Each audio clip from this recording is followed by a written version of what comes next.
So it's a pleasure to have today a colloquium by Professor David Polland. He's at Yale. He has been at Yale for 7 years. He received his PhD from Berkeley, from Yasunori Nomura, and at the beginning he was a phenomenologist, but then he saw the light. With some chance of having something to do with our world, and he has done important work in this program that is one of the major enterprises of today's theoretical physics, the Conformal Bootstrap. Is part of the Simon's Bootstrap collaboration. He has received several awards in his career, notably the NSF Outstanding Junior Investigator. And so it's a pleasure to have him here today. He will talk about critical phenomena. All right, thank you, Massimo. So it's a great pleasure to be here. Thanks for the opportunity to talk. So I wanted to tell you about what I think is a very exciting and rapidly developing area of theoretical research right now, which is called the Conformal Bootstrap. Now, the Conformal Bootstrap is exciting for a number of different reasons. It connects to many different areas of physics. It gives us a precise way to do rigorous, non-perturbative calculations in some situations. And one of the reasons that it's particularly exciting is that it's currently making connections to a very old area of physics called critical phenomena. So I wanted to start off today by telling you or reminding you a little bit about some aspects of critical phenomena. And then I'll try to explain a little bit about what the conformal bootstrap is and what kind of results we've been able to obtain from it. So to start things off, I just want to look at a typical phase diagram for a fluid. Everyone here knows that fluids can come in different phases, solid, liquid, gas. If you look at the phase diagram for essentially any fluid, you'll see that there's a line separating the liquid phase from the gas phase, and this line always ends at a point called a critical point. And a very natural question to ask when faced with this kind of phase diagram is, what happens at the critical point? Why is this point special? What interesting physics shows up if we go very close to this point? And is there any interesting theoretical structure that emerges when you zoom in on the critical point? So, of course, this question can be probed experimentally. So you can take your favorite fluid, try very hard to bring it as close to the critical point as possible. And what you see is a phenomenon called critical opalescence.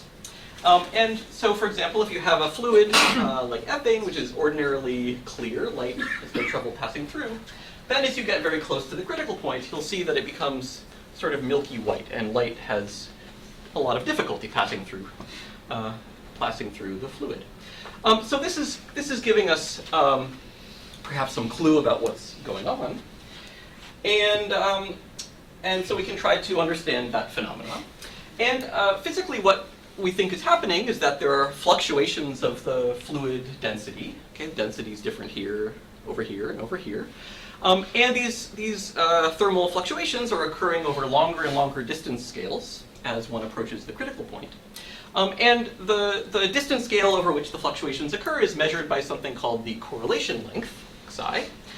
And so in particular, if you look at a 2-point correlation function of the fluctuations, ask how correlated is a fluctuation over here with a fluctuation over here, then at very long distances much larger than the correlation length, you see an exponential fall off, and they're essentially uncorrelated with each other. But if you look at distances very close to each other, smaller than the correlation length, then instead you see some kind of power law behavior, and that power law is controlled by an exponent, which is often written as 1 plus eta.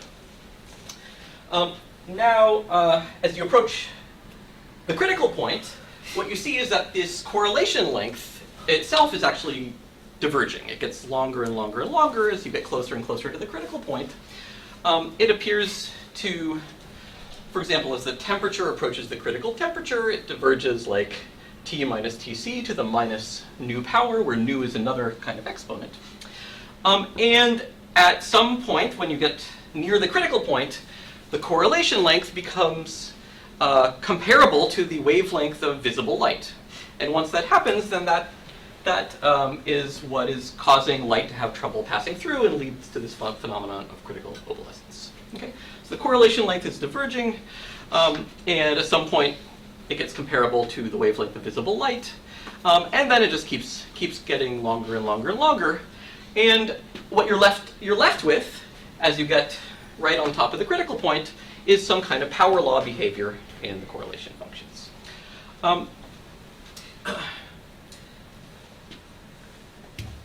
Now there's an interesting observation, which is that if you you look at lots of different fluids, you can go and look up a table of where their critical temperatures and critical pressures are, and they're occurring at very, very different scales. So the critical pressure ranges over multiple orders of magnitude, and same for the critical temperature.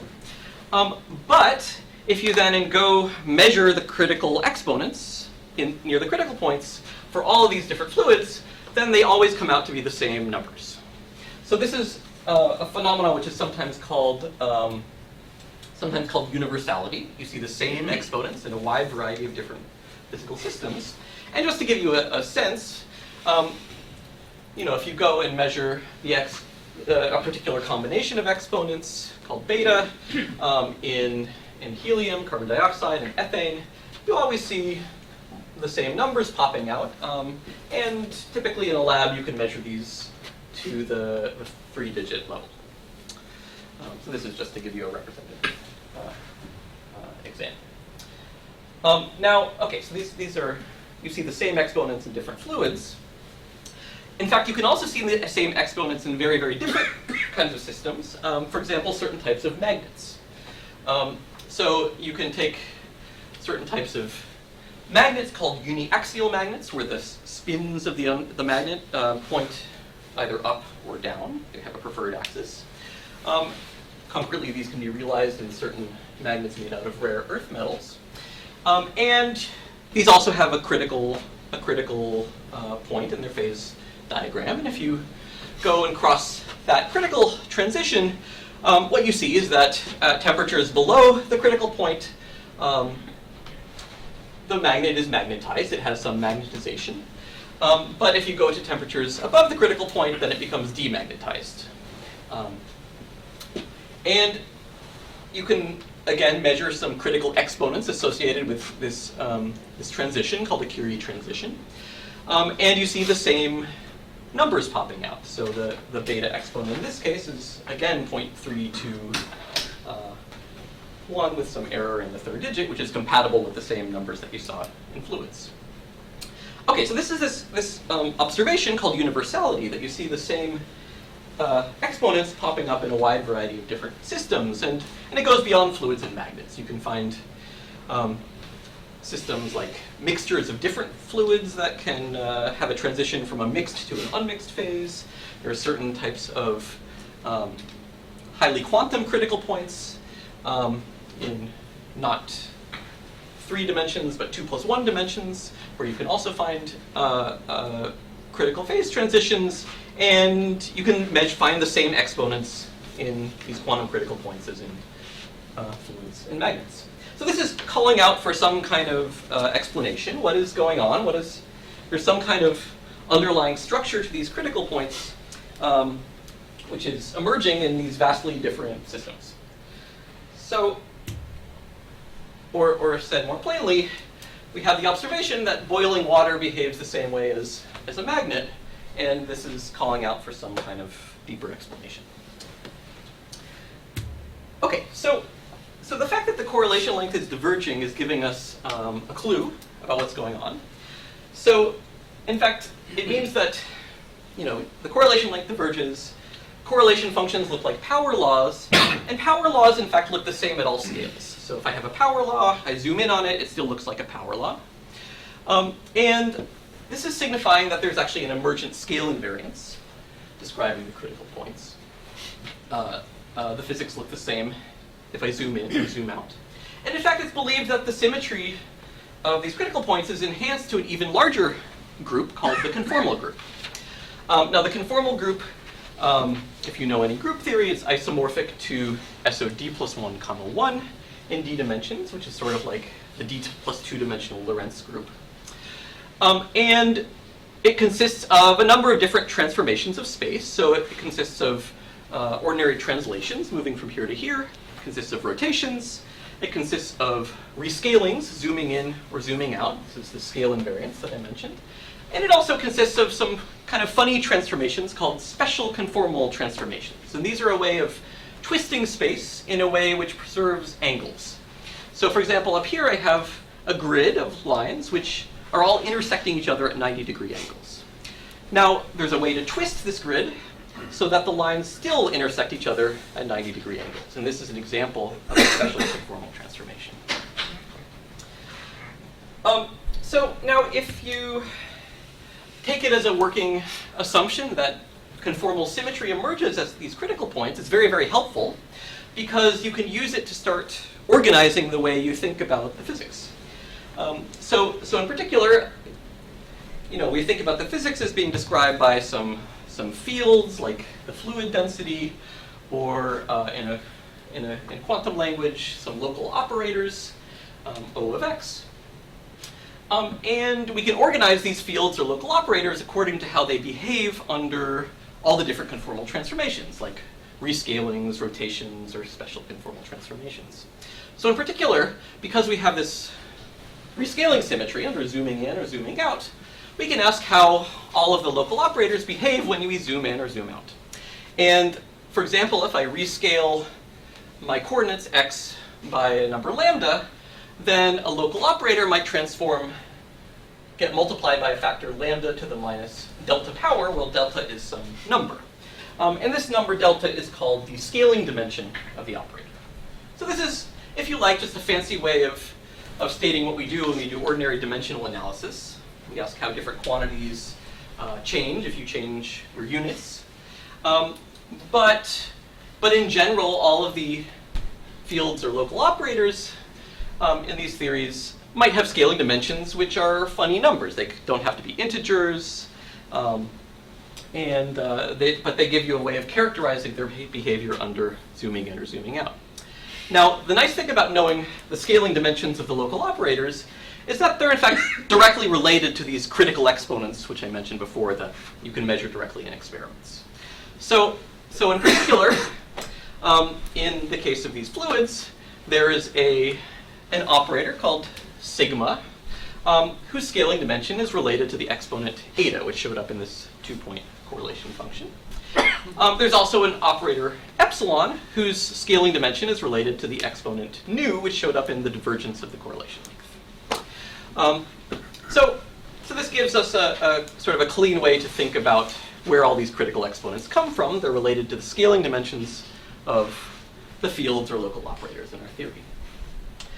The other nice thing to know, the other thing that's nice about knowing the spectrum of local operators is that you can then ask how many relevant operators are there? How many operators are there with scaling dimensions smaller than the space-time dimension you're in? Okay? And the thing about relevant operators is that they tell you how many parameters do you have to tune in order to reach a critical point. So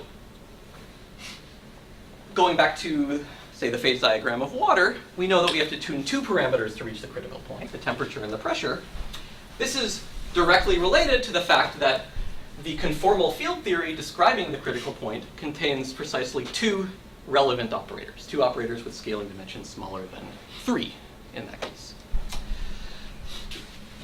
So this is an important way to start thinking about the properties of these critical points and maybe start classifying the different possible critical points as you can think about the number of relevant operators that they have. Okay, so what is the conformal field theory describing the critical point of water, the critical point of these uniaxial magnets? Well, it's sometimes called the 3-dimensional critical Ising model.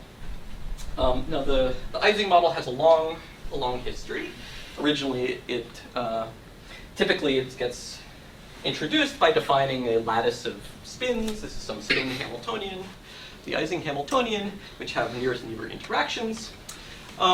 And this lattice of spins can be tuned so that it has an emergent critical conformal behavior at long distances. But the statement is that there are many other ways to get to the same critical point. In particular, fluids at their liquid vapor critical points, magnets at their Curie transition, or another way to arrive at the critical three-dimensional Ising model is just by thinking about a single scalar field in 3 dimensions. And we can, if I have a single scalar field in 3 dimensions, sigma, then we can just imagine writing down all possible interactions involving that scalar field. And so in general, you might have some mass term, it might have some kind of quartic interaction, and so on. Here I've imposed that it has what's called a Z2 symmetry. There's a symmetry under multiplying sigma by minus sigma so that only even powers of sigma appear. Now in this context, this is just a scalar field in 3 dimensions. In general, it's not scale invariant. There's some mass parameter here. But there's some critical value of this mass parameter. I can start dialing it, I can start tuning it. And really it's a critical value of m squared over lambda squared, which is a dimensionless quantity, where you have this emergent scale invariant conformal behavior at long distances or in the infrared. On the other hand, the problem, so here I gave you a very simple description of how you can arrive at this conformal field theory, or this critical point. But the problem is that at this critical value of m squared over lambda squared, the theory is actually strongly coupled. There are interactions that are turned on. There's no sense in which the theory is perturbative in those interactions. And you need to find some way to understand how to compute the properties of this theory. You can't use perturbation theory because it's strongly coupled, and you have to find some other technique. So before I tell you about that technique is going to be the conformal bootstrap, let me mention a few other interesting conformal field theories. So here I talked about in the last slide I talked about a theory with a single scalar field and a Z2 symmetry. We can actually generalize this model to n scalar fields, say an n component scalar, phi I, where I runs from 1 to n. And I can give this n component object interactions which preserve a symmetry under rotating all those n scalars into each other. So this is called an ON symmetry. And actually different values of n are interesting. So the critical point of the theory with 2 scalars is sometimes called the XY model. And it's believed to describe the superfluid or lambda transition in helium-4. So helium-4 can undergo Bose-Einstein condensation at a critical temperature. This is called the lambda transition. And it's believed that the conformal field theory describing that critical point is this 3-dimensional XY model or O2 model. The 3D O2 model can also be realized in some other ways. So it can also be realized, for example, in systems of cold atoms trapped in optical lattices, or systems of Josephson junction arrays, and so on. Now, the nice thing about describing the superfluid transition in helium-4 is that there's actually very precise experimental data related to this transition in helium-4. That data was taken aboard a space shuttle in space in the 90s. And what they did is they look at the heat capacity of helium-4 as you cross this transition. And you can see that it undergoes some power law behavior as you approach the transition. And from this behavior, you can extract some critical exponents. Okay. And what was the reason to use the shuttle for that? What was the reason? So the reason to use the shuttle is that if you have a terrestrial experiment, then it can be hard to get the pressure the same across your fluid sample. So there's some pressure gradient due to Earth's gravity And if you put your experiment up in space, then you can avoid that pressure gradient and get your sample can be more uniform in pressure. So that helps you go to higher precision in these kinds of measurements where you want your whole sample to be as close to the critical point as possible. Okay, so that's, I'll come back to this data a little bit later. Another interesting example is when there are three scalars, a three-component object. This is sometimes called the Heisenberg model. And this is important because it's the model that would describe sort of ordinary isotropic ferromagnets, where the underlying spins of the magnet are free to rotate in 3 dimensions. They can point in any dimension that they want. This leads to an O3 rotational symmetry in the conformal field theory describing their critical points. The other interesting limit is large n. So you can think about this model with phi I squared interactions at large n, and this is a nice limit because the theory is actually solvable in a 1/n expansion. And so you can do analytical calculations to tell you all of the properties of their critical points.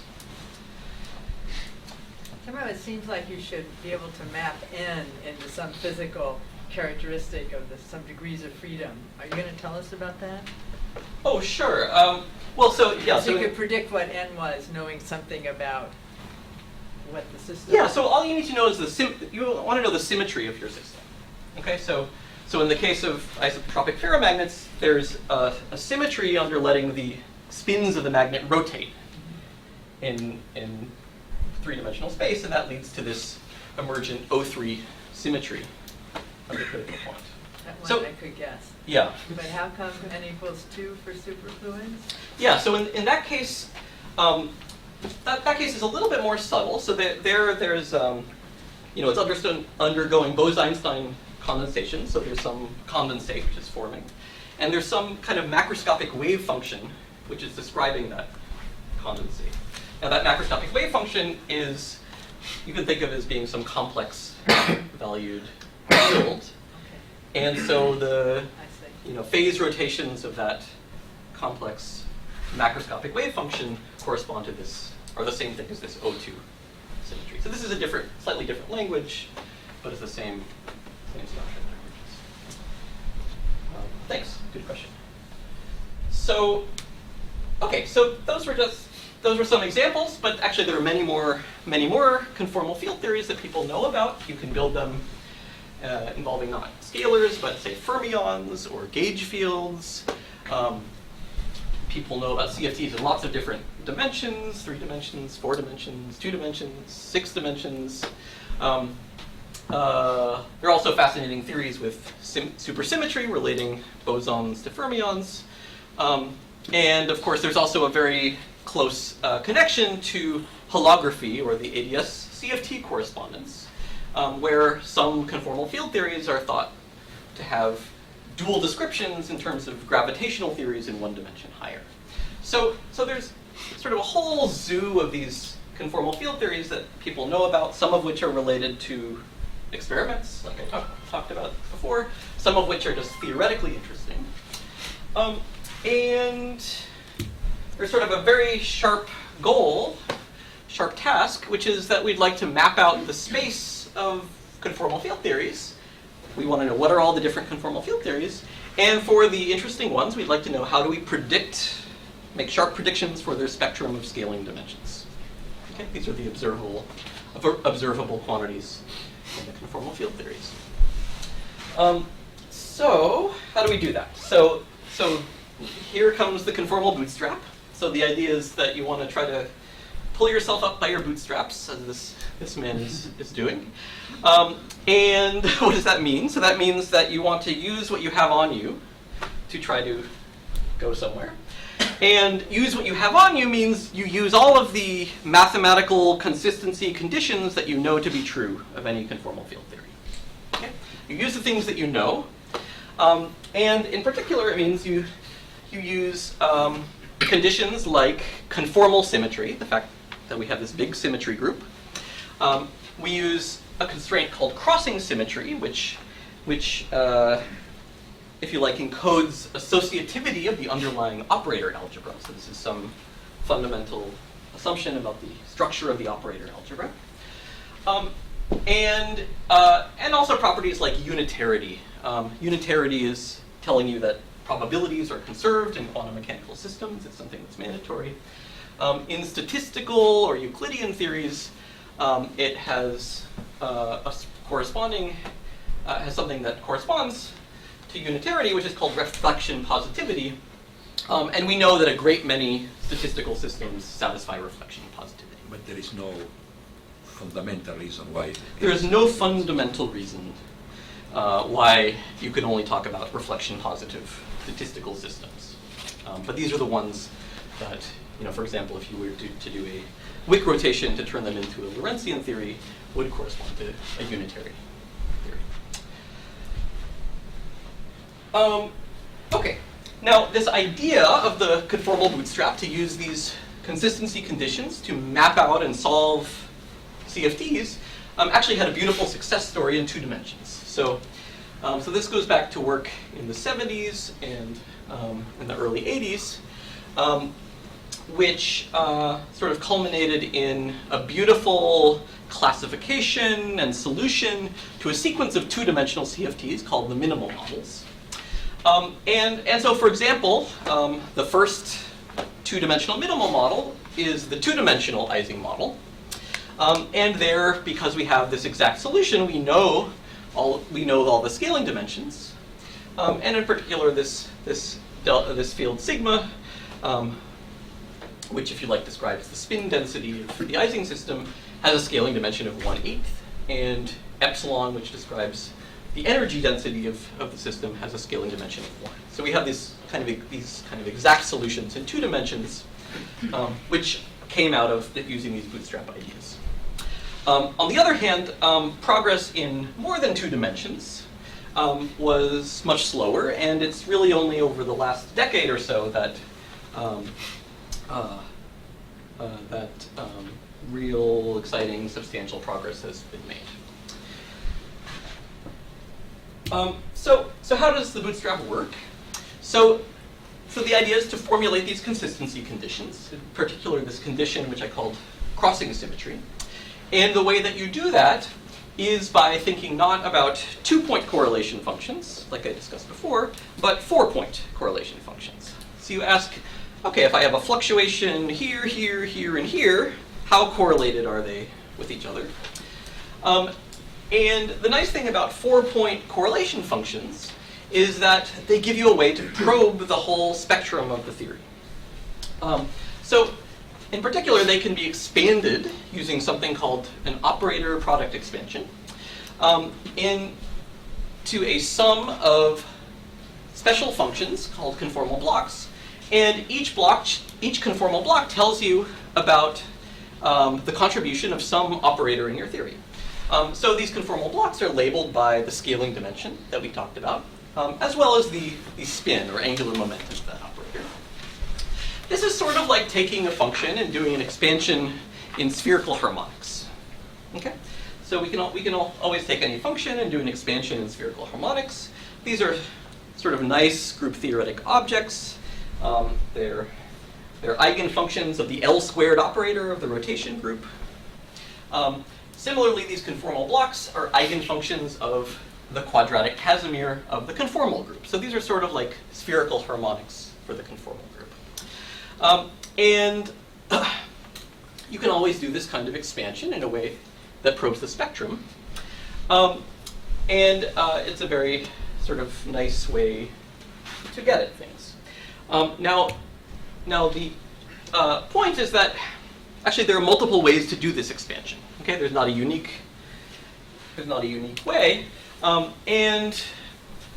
or another way to say it is that if I start with this 4-point function, sigma of x1, sigma of x2, sigma of x3, sigma of x4, this is actually symmetric under exchanging or permuting the different coordinates.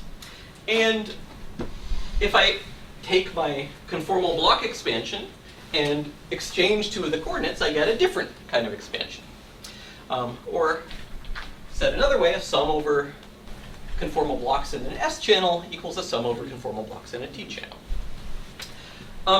Well, requiring that these different expansions are equal to each other gives you a constraint. Gives you a constraint on the allowed scaling dimensions in your spectrum. It leads to this kind of sum rule, where a sum over the difference in conformal blocks has to equal 0. And the unknowns in this equation are, as I said, the scaling dimensions, as well as a bunch of coefficients, which are called operator product expansion coefficients. And these are the same coefficients which show up in 3-point correlation functions. OK, so we have this equation. These are known special functions up to this data and the scaling dimensions and OPE coefficients. And we can ask, when can you solve this equation, and when can't you solve this equation? So that's a question that you can tackle in different ways. For example, you could try to study this equation analytically in different limits, or you could take this equation and just put it on a computer and ask the computer, for what values of the deltas can this equation be solved, and for what values can it not be solved? It's not equation. The unknowns here are deltas, right? Yes. And you want the same delta to satisfy it for every combination of x's. That's correct. That's correct, yeah. So this is really an infinite number of equations labeled by the different x's. With one unknown, with few unknowns. So in general, this sum contains an infinite number of operators. So that's Okay. so there are really an infinite number of unknowns, but it's a discrete set of data. Okay. But the number of unknowns is typically smaller than the number of equations. The number of unknowns, well, so we have an infinite number of equations and an infinite number of unknowns. So, so you have to be careful about the counting that you want to do. But I think that the number of equations is continuum and the number of unknowns is discrete. That's correct. Countable. That's Countable infinity is small. Yeah. So yeah. So there's some hope that you have a lot of constraints, and so you can learn something about this discrete set of unknown data. So how can you try to extract that information? Well, so the idea is that, notice over here I'm trying to sum up some function with positive coefficients and get 0. Okay? Now that's not always possible. It's not always possible to sum up functions with some basis of functions with positive coefficients and get 0. And so if you want to, for example, if you think about these functions as being like vectors pointing in some vector space, then when can you sum up a bunch of vectors and get 0, get the 0 vector? Well, you can do it if you're in the situation like the left, where the vectors are all sort of pointing in different directions, and you can balance them against each other to get the 0 vector. But you cannot do it if you're in a situation like the right, where all the vectors are pointing to one side of some plane. In this case, I can't sum these vectors up with positive coefficients and get the 0 vector, because they're all pointing in roughly in the same direction. So now we can ask, are we in a situation, given some assumptions about the spectrum of deltas, are we in a situation like the left or a situation like the right? And that's a question that we can ask the computer. We can look for this kind of separating plane and ask, does there exist a separating plane such that all of the vectors point to one side of it? And if you can find that separating plane, then you have shown that there's no way to satisfy this crossing symmetry condition in a way compatible with, for example, unitarity, which tells you that all the coefficients are positive. So that's essentially what we do. We look for this kind of separating plane, and you can do it by formulating a kind of convex optimization problem, which searches for the separating plane. Concretely, it could be rephrased in terms of something called a semi-definite programming problem. This is a kind of standard optimization problem in computer science literature, for example, which is where you optimize some quantities subject to constraints that involve positive semi-definite matrices. And you can solve these optimization problems or the search for the separating plane on computing clusters. And currently, we're using a program called SDPB, which is freely available for anyone to download. And I should mention that there's actually a whole collection of software tools for the Bootstrap that's being developed by our Bootstrap collaboration, and anyone can go to this website and start to use them. Okay, so of course this is sweeping many technical details under the rug, which I'm happy to tell you about offline. But this is the basic idea. You ask, does there exist a separating plane such that all of these functions are pointing to one side? If you can find it, then you rule out whatever assumption about the spectrum that you made. So this leads to, for example, bounds on scaling dimensions of operators. So let's say I look at a 4-point function, sigma, sigma, sigma, sigma. I ask, I want to look at the first scalar operator, which appears in the expansion when I bring two sigmas together. Let's call it epsilon. And what you can do is say, all right, let's assume that delta epsilon is up here, has scaling dimension 1.6 for a given delta sigma, and then ask, does this separating plane exist? Up here, you can find the separating plane, which means you prove crossing symmetry cannot be satisfied. This whole white region is disallowed.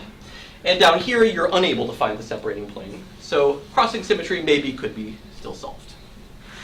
So this is the rigorously disallowed region. This is a region where you might have CFTs that exist. Do you somehow have a separate logic that tells you there aren't other operators? I mean, No. So yes, so the logic is agnostic about the other operators. So you say the first spin 0 operator in this OPE is epsilon, and it has a dimension starting at whatever value I assume. But above that dimension, anything could happen. I'm getting confused. I mean, like, how do I know there's not another axis in your plot where this constraint isn't true for some different slice? Am I just thinking about it wrong? So this might be true for something else set to 0 or something. right. So the logic is such that for here I've assumed a gap in the spectrum of scalar operators, which starts at some value, but I could have any other operators showing up above that value. Okay, so subject to this assumption, anything else is allowed in the spectrum, and the logic allows for an arbitrary spectrum outside of this constraint that the first scalar starts at, say, 1.6. Okay, so this is really the only assumption that I'm making, and I'm not making any assumptions about other operators in the spectrum. Other than that they have a scaling dimension larger than this delta epsilon. So to really understand that requires going through the details of the logic, which I probably don't have time to do right now, but I just want you to understand that here we're making this assumption about delta epsilon, but the rest of the spectrum could be anything, and the logic still holds. Okay, now, interesting observation here is that you get this bound on delta epsilon as a function of delta sigma, and this bound has some funny kind of kink in it. Okay, the slope changes from here to here, and actually the location of this kink seems to match very precisely to the known scaling dimensions in the critical three-dimensional Ising model. So these are known, for example, from lattice simulations, as well as the experimental measurements that I mentioned before. So this is now an observation. This general bound where I've assumed nothing about what theory I'm talking about. I've assumed nothing about any kind of underlying Lagrangian or Hamiltonian. This bound has a corner in it, and that corner seems to have a real theory inside of it, which is the critical 3D Ising model. So this is an exciting observation. It means that this bootstrap idea where I just study the general constraints of crossing symmetry has a hope to really tell me about physical, real CFTs. And we can already try to extract some information from this bound. And it really looks like we're on the right direction. So the reason why the kink is better than any point in the allowed region is... sorry, why the kink is better? Yeah. So I mean, you can ask why this kink is special. Can you characterize why it's special? I mean, of course, there could be all the other CFTs that we know about live somewhere in this allowed region. So the question is, why is the 3D Ising model so special that it lives on the boundary in this corner? That's something we're still trying to understand, but you can sort of understand that the 3D Ising model is extreme in various ways. It's a theory that maximizes this gap in the spectrum. There are other ways to see why it's extreme. There's a quantity called the central charge, and this 3D Ising model has the smallest value of the central charge among all CFTs. There are also some sort of hints about why this point is special. So it's not just this kink, but you can see, if you look at other parts of the spectrum, as you cross this kink, you can see rapid transitions occurring all throughout the spectrum.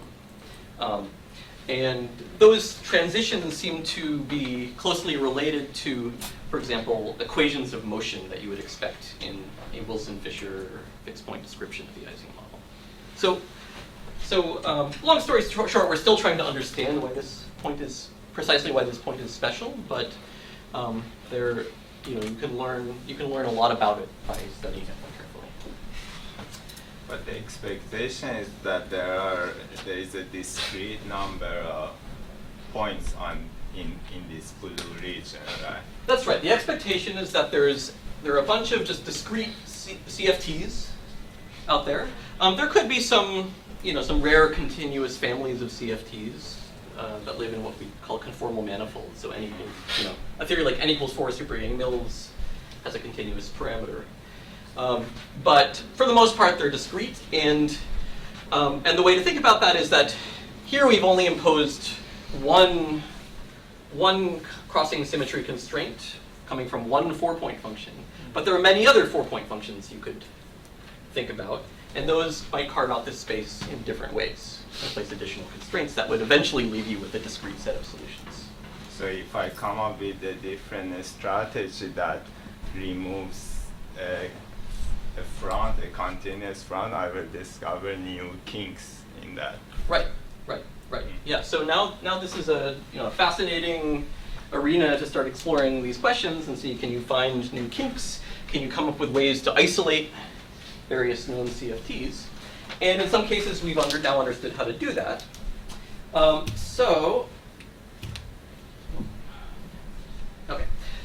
in particular, if you, instead of looking at 4-point functions of sigma, we look at a larger system of 4-point functions, say containing sigma and epsilon, then in this larger system, you have more crossing symmetry constraints. And something that we've now understood is that if you take this larger system and you impose that sigma and epsilon are the only relevant operators in the theory, that all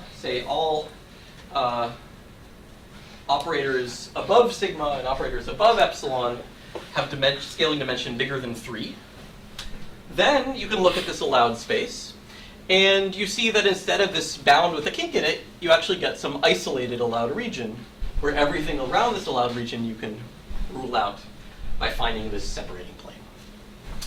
And that isolated allowed region is disconnected from some other kind of bulk allowed region, which is over further to the right. So this is an example of what was asked about. As you put in a little bit more information, additional crossing constraints, and some very mild input about the physics, the number of relevant operators, you can actually see that you can isolate a region around the 3D Ising solution.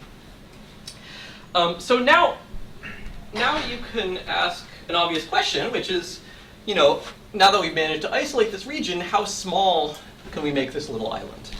Okay, can we push the numerical computations far enough to really shrink this island to, for example, tell us something new that we didn't know before from lattice simulations? So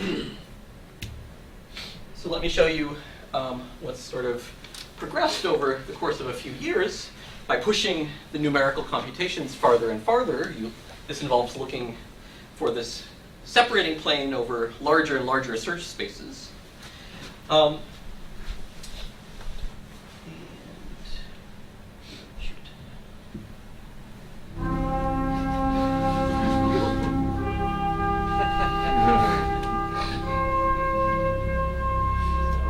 in on the island as we push farther and farther. You see that here we're coming on the Monte Carlo and lattice determinations. And actually now the best Bootstrap island is about 2 orders of magnitude smaller than the best lattice simulations.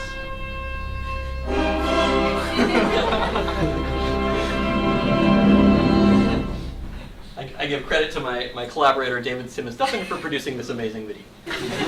What here 5 and 253 are numbers? Sorry, this, yeah, so this is the statement that there are 5 crossing symmetry conditions, and there's a 253-dimensional search space for the functional. For the separating plane. So the way we concretely construct the separating plane is using linear combinations of derivatives of the crossing equation, and we can take derivatives up to some order. So this is a particular cutoff in the number of derivatives, which gives 253 derivative components times 5 crossing relations. So this is sort of the total dimension of the search space for the separating plane. And instead the number of the operators in the equations, the deltas, that can be, or O, I don't know how you call them, that can be as big as you want. Or That's right. So in order to concretely do these calculations, we do have to impose a cutoff in the number of spins that are allowed in the spectrum. But we don't have to impose any kind of discrete set of deltas for a given spin. So this is one of the tricks that you can sort of phrase the search for a separating plane which is valid for a continuous range of deltas in terms of this language of semi-definite programming. You can turn it into something like a polynomial optimization problem where you want a polynomial to be positive over a whole continuous range. Anyway, that's a technical detail. But anyway, so this is roughly 1,000-dimensional search space for the separating plane that leads to this result. Another small technical point is that in addition to just testing different points in the scaling dimension space, it's also useful to try different points in this lambda OPE coefficient space. And you can let your separating plane depend on, for example, the ratio of the leading OPE coefficients. And by letting your separating plane depend on that, you can get a smaller allowed region than if it didn't depend on that. So that means that instead of just scanning over this 2-dimensional space, we're really scanning over a 3-dimensional space. And this is a particular projection of that 3-dimensional island. Okay, so here's another view of the Bootstrap island for the Ising model compared to the Monte Carlo determinations. And you can see the errors now in the 6th and 5th digits for delta sigma and delta epsilon, respectively. Okay, so we can also get correspondingly precise information about all of the OPE coefficients, where here's a case where Monte Carlo determinations of these coefficients have not been all that great. They're sort of harder to measure, and here we can get them extremely precise. Okay, so let me show you what happens when we go to the ON cases with ON symmetry. So I mentioned that there are these interesting CFTs, the ON vector models, where n equals 2 is related to the superfluid transition of helium-4, n equals 3 is related to isotropic ferromagnets. And at large n, you can solve these theories in a 1 over n expansion. Now, we can also set up the conformal bootstrap equations, inputting that there exists an ON global symmetry. We can think about 4-point functions like phi I, phi j, phi k, phi l, where phi I is an n-component vector under the ON symmetry, or fundamental representation. And formulate the bootstrap equations for this 4-point function. Now, using the same techniques, you can then compute bounds on, say, the first scaling dimension of the first ON singlet operator, operator which is uncharged under ON, as a function of the scaling dimension of phi. And what you see is you get actually a sequence of bounds for different values of n. Each of these bounds has a kink in it. And you can see that at, say, large values of n, like O20, the location of this kink actually matches very nicely to the analytical calculations that you do in the 1 over n expansion. So these black pluses tell you the analytical calculations in the 1 over n expansion, I believe up to order 1 over n cubed. And you can see that there's a very nice agreement with the locations of these kinks and the calculations for, say, n equals 20 and n equals 10. Then when you go to smaller n, you see it starts diverging, but this is the regime where the 1 over n expansion probably doesn't work very well anymore. Now, if you go to small values of n, like O2 or O3, which are the experimentally relevant situations, you can instead compare with experimental or lattice data, whichever is the most precise, and that's shown in these little error bars here. So you can see that also for n equals 2 and n equals 3, the best determinations from experiments or lattice simulations also seem to sit nicely in this kink in the bound. So now we can try to ask, okay, so this is a sort of a beautiful observation again, and we can ask, can we reproduce this success in the Ising model for the ON vector models? Can we turn these kinks into some isolated islands and then zoom in on them and really learn some precise information about these theories? So it turns out that you can. Okay, so basically by repeating the same logic as before, you consider more 4-point functions, more crossing equations, here containing both the ON vector and also the leading ON singlet. And in this larger system of crossing equations, you impose that the vector and the singlet are the only relevant operators in their channels. And then once you do that, you get another sequence of isolated islands. So let me show you the zoom in of the O2 island. And so this is the situation from a few years ago, where we managed to compute this O2 island. This was the best island from the bootstrap as of 2016. And you can compare it to the best Monte Carlo simulations that's shown in this rectangle. This is actually really a combination of Monte Carlo and high temperature expansion calculations. And it can also be compared to the experimental measurements in helium-4, which were done in space, where they measure the heat capacity.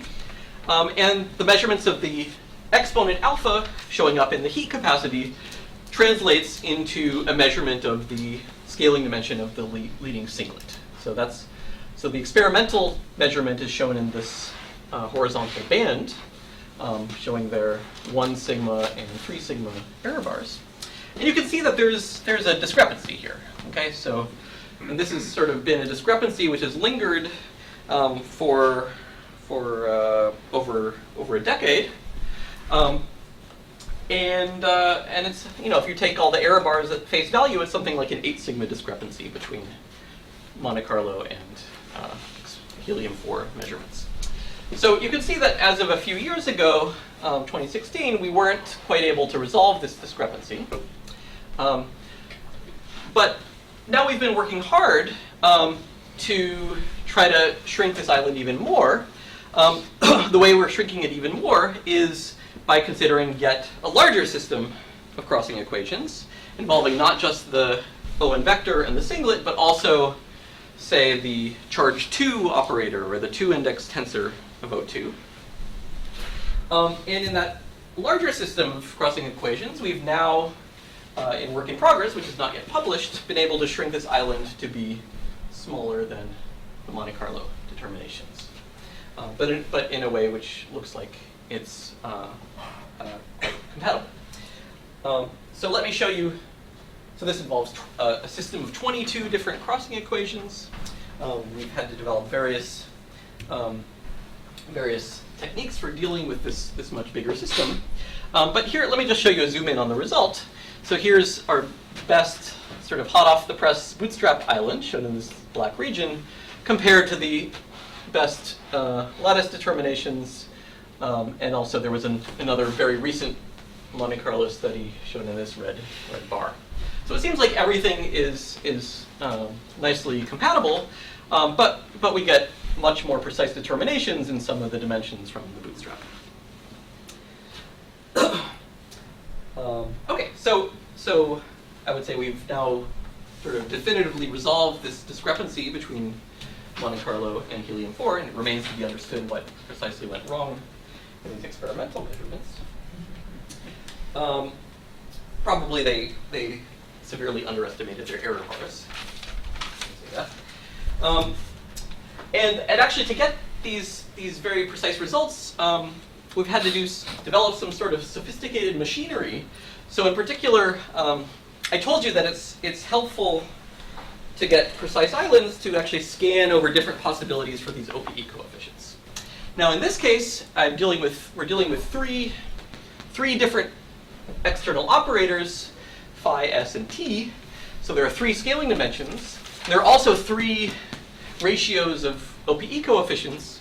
And so there's actually a 6-dimensional space that you need to search through, that map out in order to find where crossing can be satisfied and where it cannot be satisfied. So there are various techniques we've developed to search through the 6-dimensional space. One thing that helps is that each computation that you do actually rules out a whole region of this 6-dimensional space rather than a point in the 6-dimensional space. So you can sort of cut down the allowed region in a certain way, and at least after testing something like 20 or 30 points in the 6-dimensional space, you can be convinced that either an allowed point exists or no allowed point exists. Okay, so we've now started to have some real success in the 3-dimensional O2 model. So, okay, I'm running out of time. Let me just quickly mention one other place where we've started to have some very precise results, which is, if you like, the minimal supersymmetric extension of the Ising model. So if you think about the Ising model as a scalar field with a quartic interaction, you can also construct a supersymmetric theory by introducing a scalar field and a fermion. Okay, one real scalar, one Majorana fermion, and they can have interactions which preserve a supersymmetry. This theory is potentially interesting because it has at least been proposed that it might be realizable in some topological materials. So in particular, if you have a 3 plus 1 dimensional topological material, it has a boundary which is 2 plus 1 dimensional, 2 space and 1 time dimension. That boundary can support propagating Majorana fermions, and you might be able to actually realize this supersymmetric Ising model as living on the boundary. This was proposed several years ago by Grover, Sheng, and Vishwanath. So let me just say, let me jump forward a little bit. So we've now understood how to isolate this this supersymmetric Ising model as well. basically by imposing into the bootstrap all of the constraints that you would have from supersymmetry. And after imposing those constraints, you could see that there's again an isolated island for the allowed scaling dimensions of this model. And now we've been, so this was discovered, this island was computed in nice work by Rong and Su last year, and now we've been pushing things even further, and we can now we've now gained another factor of 3 or 4 in the size of this island. So, okay, so we found these, we found a number of examples of interesting, experimentally relevant 3D CFTs that we can tackle with the bootstrap. And then you can ask, okay, where do we go from here? We've had a handful of nice successes. What else do we want to do? So there are various goals. So one sort of obvious thing is to really understand how to make these predictions and the theories that we've had success with more precise. Can we reproduce the success in the O3 model? There's actually a very physically interesting question, which is if you have, say, a lattice description of the O3 model that would come from an isotropic ferromagnet, but the lattice only preserves a cubic subgroup of the O3 rotational symmetry. There's a subgroup of O3 which is preserved by a cubic lattice. Then you want to know if the deformation of the theory which is allowed under this cubic subgroup is relevant or irrelevant. And this tells you whether the fixed point in real world ferromagnets flows to a theory with a CFT with O3 symmetry or a CFT with this cubic subgroup. And so that question about relevance or irrelevance of this leading cubic deformation is something that we can try to address with the bootstrap. It actually looks like it's very, very close to the boundary. And there's been some confusion about what the answer to that question is. So anyway, so making these predictions more precise is something that we can do with better software tools. We can go to larger systems of correlators, and there are many efforts ongoing to push things ahead. There are also other interesting conformal field theories, so CFTs involving fermions or gauge fields. Some concrete targets for this program, I would say, are, for example, 3-dimensional QED. If I have a theory of an abelian or U1 gauge field in 3 dimensions coupled to some number of fermions, it's been known for a long time that this theory has a conformal fixed point when you have a large number of fermions. There's a 1 over NF expansion. But the behavior at small NF is still being debated. And so this is a very natural target for the bootstrap and has potential applications to certain condensed matter situations, such as quantum spin liquids or a phenomenon called deconfined criticality. Another beautiful target for the bootstrap is 4-dimensional QCD. Okay, so in here I mean not QCD of the real world, but QCD where I vary the number of colors and vary the number of flavors of quarks. And there's been decades of debate about what values of the number of colors and flavors, for what values of the number of colors and flavors does this theory flow to a conformal fixed point at long distances versus confining at long distances. And so this is another beautiful target for conformal bootstrap techniques that we're going to be pursuing in the coming years. Of course, I told you about numerical progress, but you can also try to analytically study these bootstrap crossing symmetry equations, and there's also been some fascinating progress, in particular the derivation of something called an inversion formula, which lets you solve for various pieces of CFT data in terms of Lorentzian integrals of the 4-point function. And so matching our bootstrap, our understanding of these CFTs to this Lorentzian inversion formula is also something that we're working to understand better. And finally, another sort of fascinating direction is to think not about scalar fields. I talked only about 4-point functions that spin 0, fields with no angular momentum, but to think about fields like the stress energy tensor. And the stress energy tensor is a beautiful object because it's universal. It shows up in every local conformal field theory. And so by looking at correlation functions involving the stress energy tensor, you can both try to make a universal map of all CFTs. And it's also interesting in the context of holography, where the stress tensor is holographically dual to the graviton in ADS and holographic theories. So this is another a way you can sort of directly probe questions about quantum gravity using the bootstrap. So let me just leave you with the first map of the allowed space of CFTs that we've made using stress tensor 4-point functions. And so this is a map in the space of, this is 3D CFTs with a parity symmetry. And so this x-axis corresponds to the gap in the parity even scalars, and the y-axis is the gap in the parity odd scalars, or pseudo-scalars. And what you can see is that actually lots of known theories live in different corners or edges of this space, this allowed space. And so this is sort of our preliminary version of the map of the world, at least for 3D CFTs with parity. And now you can sort of, once you have this preliminary map where lots of known theories live in different places, you can try to refine this map and understand, okay, where are all the other discrete sets of CFTs in this space, and hopefully someday we can turn this into a very precise map of the world. So, thank you.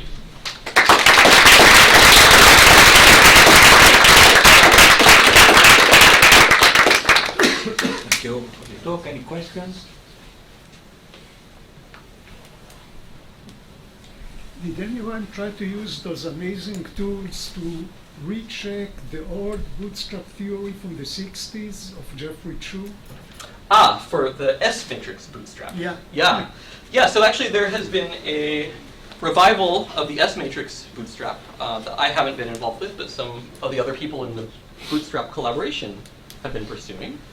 And indeed, they're applying many of these same numerical techniques to the S-matrix bootstrap problem, and they've had some fascinating successes, both in, say, like they've had some very concrete successes in the 2-dimensional version of the S-matrix bootstrap, and also, for example, bootstrapping, pion scattering. They've been able to map out a very interesting space using similar numerical techniques. So that's also a direction of active research. So with the comparison you had with the experiment, it was interesting. I mean, you clearly agree with the other theoretical estimates, but Yeah. It was interesting that you, is that not an indication that the physical system in the experiment is not described by the theory? Like you said, oh, it's probably the error bars are underestimated, but is there no possibility that actually the physical system is not behaving the way the theory predicts it's behaving? That's because it's it's not described by your theory. Right. Yeah, of course that's a possibility. I think we don't have a concrete alternative understanding of what else could be describing the physics. I mean, in part because, if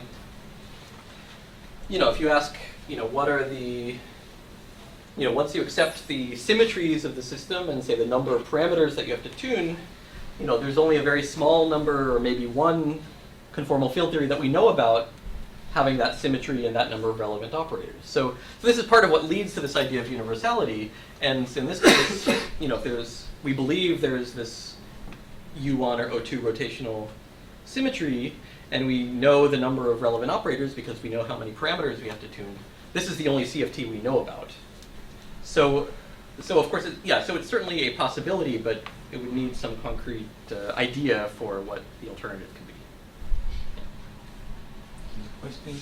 Yes. So Is finding holographic CFTs something achievable with your, like with large gap, etc.? Is it something achievable with your machinery, or is there are some fundamental challenges?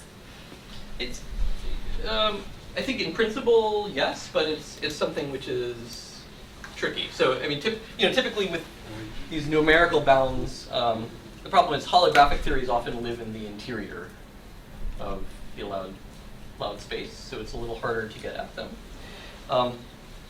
The other thing is that it's not easy to, say if I have a holographic theory and I think there's a big gap in the spectrum of single trace operators.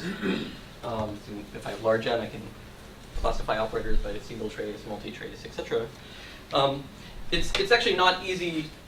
So you can make a big gap in the single trace operators, but you don't have a big gap in the multi-trace operators. But it's not easy to separate out single trace from multi-trace in the context of the numerical bootstrap. So that's one of the challenges in trying to input some.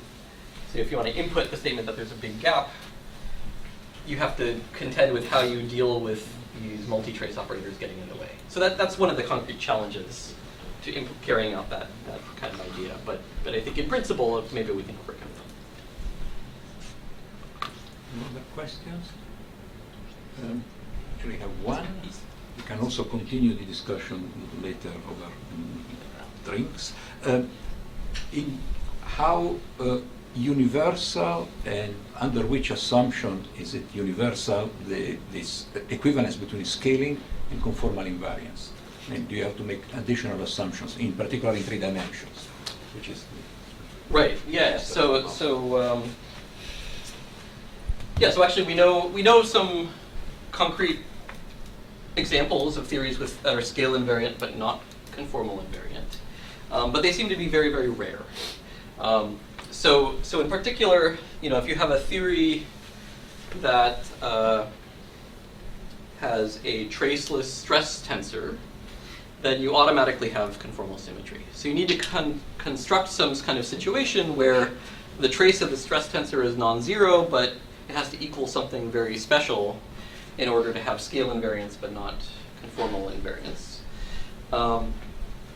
And so basically the situation is that it requires a very special situation, like certain dimensions of operators have to be integers, and so it's sort of very non-generic in interacting theories.